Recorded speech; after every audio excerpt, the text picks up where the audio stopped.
Now that sourdough Sally is ready to go, let's make bread.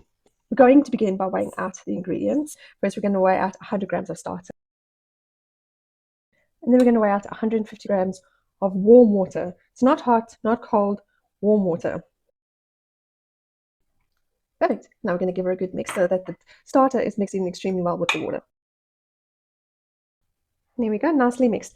I'm now going to put her on my KitchenAid to mix in the flour.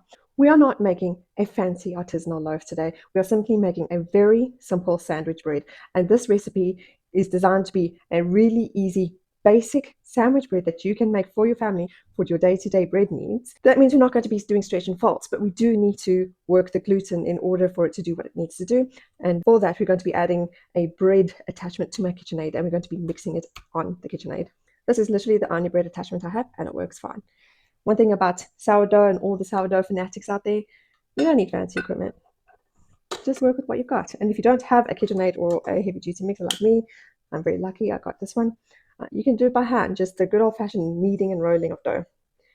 So into here, we are now going to be putting in 4 cups of flour, and I'm literally just using a standard all-purpose flour. There you go, 4 cups of flour. Add 2 teaspoons of salt.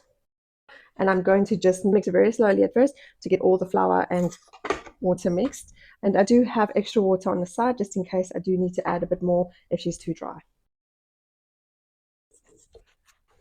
Okay, so there's my firm ball of dough. So like I said, we're not going to be doing stretching and folds in this bread to work the gluten. Instead, I'm going to keep her in my mixer. If you don't have a mixer, what you can do now is just knead your dough for a good 5 to 10 minutes. But luckily for me, I have this fabulous KitchenAid. So I'm literally just going to put it in here on high and let my KitchenAid beat the shit out of it for about 3 to 5 minutes until I'm satisfied that the gluten has been worked enough.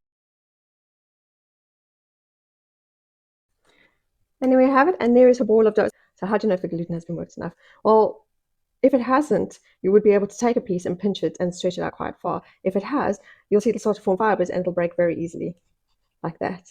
So you see it's very fibrous and just kind of breaks apart very easily and it doesn't stretch very far. And that's actually a trick I learned from years of making seitan, which is a wheat protein. Okay, now we're going to glitter rise. This is where we're going to be doing things very differently because I'm not going to shape her. I'm not going to stretch and fold her. That is the amount of work that I'm going to be putting into this dough. And as you'll see, I've actually separated her into 2 balls because I want to make 2 smaller loaves of dough instead of 1 big loaf, because that's what my family needs. And I'm going to then, when these are ready, I'm going to bake them in my air fryer.